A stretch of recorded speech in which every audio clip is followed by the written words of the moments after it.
You might have been hearing a lot of talk recently about how the S&P 500 or the stock market is overvalued, and for good reason, because by all historical measures, it is overvalued. So, should you be worried?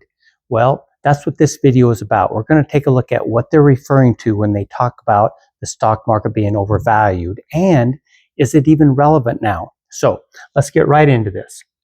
First of all, when they're talking about the stock market being overvalued, they're referring to the Shiller PE ratio of the overall market, which I'll explain more in just a little bit. But here's a long-term chart. And the mean average, historically going all the way back before 1900, is just a little over 17. The median is just a little over 16. And we are at over 38 right now. And you can see the only time we were higher than that was right before the 2000s. And right after that, we had 3 negative years in a row. Then it recovered a little bit, and then we had the housing crisis. And we're up above that. So let's take a look at, first of all, what we mean by a PE ratio. So this is for an individual company. We're going to compare two companies, make-believe companies in the same industry. Let's say Planet Pizza here has a stock price of $60. Burger Blast has a stock price of $120. Now, you might think that that's more expensive, but actually you can't tell anything by the stock price itself. If this one has an earnings per share of $2, the PE ratio, you take the stock price divided by the earnings per share and you get 30, which means investors here are willing to pay $30 for every $1 of earnings.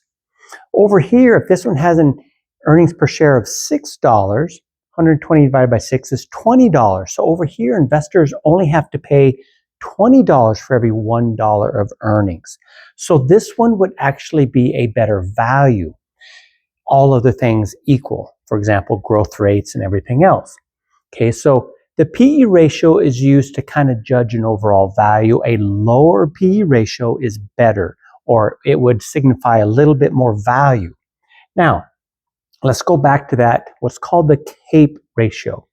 This was developed by Robert Shiller, professor at Yale, a Nobel Prize winner in economics. Okay, so here we're looking at the overall PE ratio, let's say, of the S&P 500. They're still taking the share price divided by the earnings per share, except they use a 10-year average inflation-adjusted earnings per share. Okay, so that kind of takes out any short-term volatility and things like that. Okay, so CAPE just stands for cyclically adjusted price to earnings. Now, as I said before, historically, notice we are much higher than what it normally runs, and that's why a lot of people refer to the stock market as being overvalued right now. But is it relevant? Okay, so recently I've heard some comments, some by financial analysts on TV. I actually heard one of them state this: anytime market's CAPE ratio is above 30, the following year has always been negative. They actually said 100% of the time. That's just completely false. Okay, and you don't have to look back very far to see that. Okay, in January 1st of 2024, the PE ratio was just over 32, and the S&P 500 went up 25% approximately that year. In January 1st of 2021, the PE ratio was just over 34, and the S&P 500 was up almost 29% that year. Anybody that would have been worried about PE ratios at the beginning of those years and maybe set out or scale back their investments, okay, worrying about what the market might do, would have missed out on some huge gains, okay? So we don't want to listen to any short-term silly predictions like that. All right, now, limitations on that CAPE ratio, okay, because that's what we're looking at when we are talking about the valuation of the overall market. There are some limitations in why maybe that historical reference isn't quite as relevant these days. So first of all, the CAPE ratio assumes a constant mix of stocks. If we're comparing the S&P 500 now to what it was decades ago, okay, we're assuming that basically it has the same kind of mix of stocks. But in 57, just the industrials represented over 40% of the index by market cap. In the 70s, industrials and materials together made up 26%. In the 90s, financials, financial services grew to over 20%. Okay, industrials, utilities, energy companies, those are companies that grow relatively slowly. They're pretty stable and things like that. So they don't really deserve as high as a PE ratio. But the technology companies are growing extremely fast.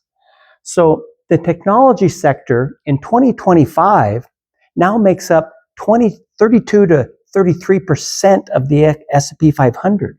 And that's very important. Notice in 1990, we're looking at just the 10 largest companies in this chart here of the S&P 500, just the 10 largest, which dominate really the S&P 500.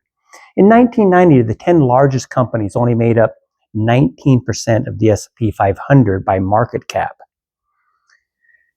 And notice that the EPS, or earnings per share, was about 15. In 2024, the technology, okay, because now we're dominated by technology, makes up 33% of the S&P 500 by market cap. And notice it has a much higher earnings per share. Okay, and if we look at the CAPE ratio by sector, okay, materials, energy has 26, consumer staples has 24, but information technology has a CAPE ratio of 60. And since it's a larger portion of the S&P 500, those companies are growing very fast. That's kind of pulling the average up a little bit. Okay, so we don't have the same mix of stocks, so we're not really comparing apples to apples when we do that historical reference. Now, the next thing I want to look at is the CAPE ratio fails to account for share buybacks. A company can take its profits and basically do one of three things. Okay, it can hand out dividends. Okay, that doesn't really help the company in the future. It's giving away some of its profits. Or it can reinvest in the company. That may be with the expectation of increased growth in the future or increased productivity or something. So they're investing in the company. Or they can do share buybacks. And if they do share buybacks, there's less shares out there, and that's going to increase the earnings per share. Now, you can see that the S&P 500 dividend yield has been falling. Okay, back in the 1980s, heck, it was clear up around 5.5%. The S&P 500, okay, the average that it would pay in dividends. We're down all the way now to about 1.2%. Okay, so the amount of dividends that the S&P 500 is paying has been decreasing. Okay, and notice that unlike dividends, buybacks reduce share count, increase earnings per share, even without changing any of the corporate earnings. Now, you might think that if earnings per share increase, and then that would lower the PE ratio. But remember, the CAPE ratio uses a 10-year average of the past earnings. So that denominator is a 10-year average. If share prices rise in anticipation of future higher earnings per share due to buybacks, but the 10-year average earnings hasn't caught up yet, the CAPE ratio might go up even though that EPS is improving. Okay, so we're really looking, the stock market is a predictor of the future. That denominator doesn't change very fast because it's a 10-year average. Okay, so this is another reason that a historical reference isn't always comparing apples to apples. Now, let me take a quick moment to say I would really appreciate it if you hit the like button. Maybe leave some comments below after this. I'd sure like to know what your thoughts are. Okay, let's get back. Now, low interest rates relative to history. When interest rates are low, investors are more willing to pay higher prices for the same level of earnings. This naturally causes the PE ratio or CAPE ratio to rise. And historically, we have currently right now kind of low interest rates. I know they've been going up recently, but here's a chart of historical 30-year mortgage rates. Now, the Fed funds rates kind of mimics the same chart because, of course, mortgage rates are based off of that. Now, you can see, heck, back in the 1980s, it was very high. But here's where we are right now. Even though we have gone up a little bit recently, we're still actually below the historical average for interest rates. So this would also justify higher valuations. Another factor to consider. Improved profit margins. Okay, so first of all, companies have become more efficient. We have global supply chains, automation, pricing power, especially tech and healthcare. And remember, most of the S&P 500, a big chunk of that now is technology. This leads to sustained higher margins. AI is a huge factor. Companies are becoming more profitable because of AI. AI can automate repetitive tasks, streamline operations, optimize supply chains. This leads to higher profit margins. AI can reduce reliance on human labor, also making them more profitable, especially in areas like coding, content creation, legal review, customer service, and other areas. Lower labor costs can boost net income over time, supporting higher valuations. So notice that anytime a company is becoming more profitable, or investors think a company is growing fast and becoming more profitable in the future, they're willing to pay more for that, okay? Which is going to drive up that PE ratio. Now, stock market losses. I want to go over this because even though in this video we're showing that historical reference to the market valuations is not always relevant like it used to be because of all of these changes, it doesn't mean that the market may not do a significant drop this year or next year sometime. Drops or corrections in the market are part of investing. Okay. For example, from 1928 to 2021, to have a correction of 5% or more, that occurs 95% of years. 10% or more, 63% of years. 20% or more, 26% of years. 30% or more, 10% of years. And 40% or worse, 5% of years. Corrections are part of investing. You should expect it and not panic. Okay, those are usually very good opportunities to continue dollar cost averaging and buy when the market's on sale. In fact, this last chart has a long-term look going all the way back to 1942. Okay, the orange, of course, is the corrections we've had, bear markets, and the dark blue is what followed after that. Here's 2008, the housing crisis that was so horrible. In a little over a year and a half, the market dropped 50, 60%. But look what happened after that.